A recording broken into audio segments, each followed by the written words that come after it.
Shakur Stevenson is assembling boxing's The Avengers for a prospect, Floyd Schofield. Interesting. In a brand new tweet from Floyd Schofield's account, it says he needs all those great champions just to prepare for little old us. Crying emoji. We are ready. We ready. Right? Now, he didn't actually say Shakur Stevenson. However, he reposted some BTS behind the scenes stuff with Shakur. And it says, just Floyd Mayweather and Terrence Crawford coming to watch you spar. No big deal. It's the Shakur Stevenson era. So, yeah, I'm going to associate the two and say they're referring to Shakur Stevenson. To me, it's pretty obvious. The Scofields are saying, hey, you said we weren't really dope. We weren't good fighters. Yet, this seems like a pretty intense camp for little old us. And I would have to agree with that. See, this is the biggest issue. Shakur Stevenson's talk does not match his in-ring fight.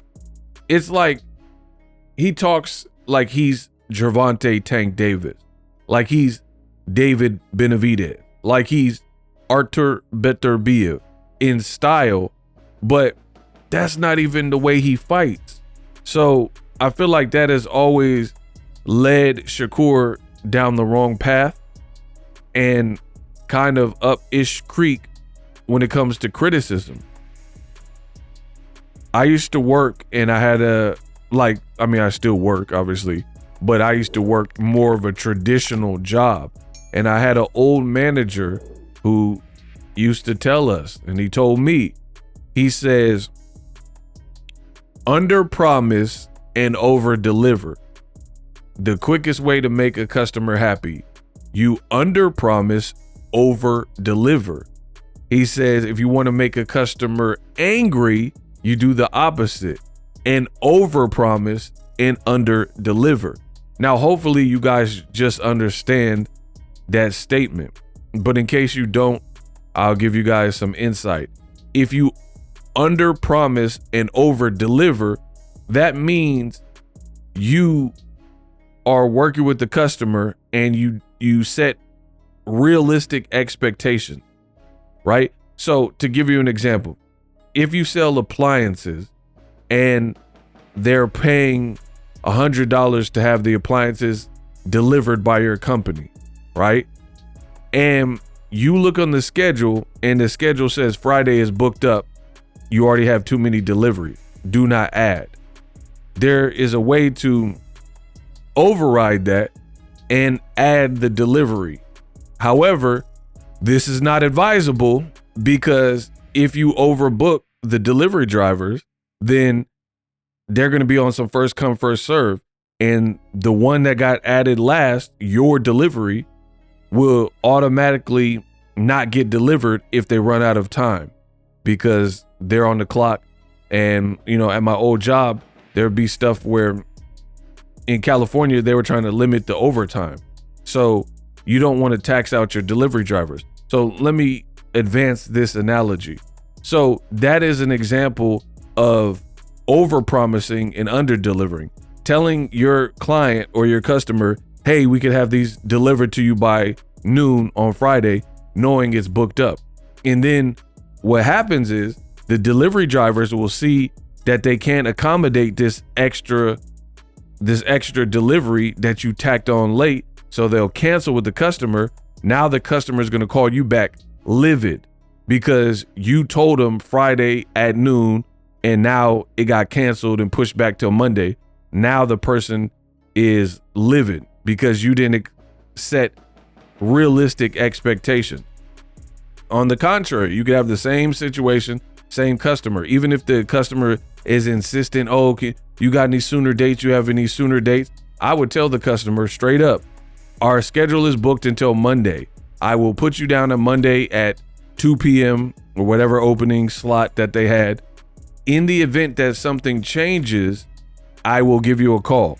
So on Friday, when I get to work, if somebody canceled or we had several cancellations to the point where we can now accommodate, I would ring the customer and say, not yo, but Miss Johnson, some of the deliveries got canceled. Would you like your appliances today at 3 p.m.? They have a slot open.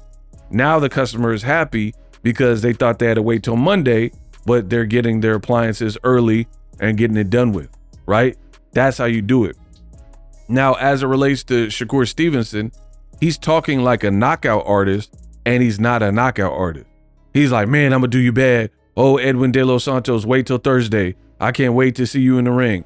And then post-fight, he's like posting texts talking about, I don't feel well. I don't feel good, honey, to his girl. Like fans are gonna care about that. The fans heard you say you were gonna demolish Edwin De Los Santos, and you fought negative, period. You fought in a style that wasn't pleasing and conducive, and it didn't match the trash talk that you put forth. Point blank, period. So Shakur finds himself in this position a lot because he talks a lot, and he has brittle hands, hand issues. He's not the hardest puncher. He seems more content on defense, and then he's offensively a little bit handicapped. You know what I mean? Like, he'll get his shots off, but if you pose a bigger threat or a big enough threat, like a power guy, then that's where he doesn't feel like he could take certain chances.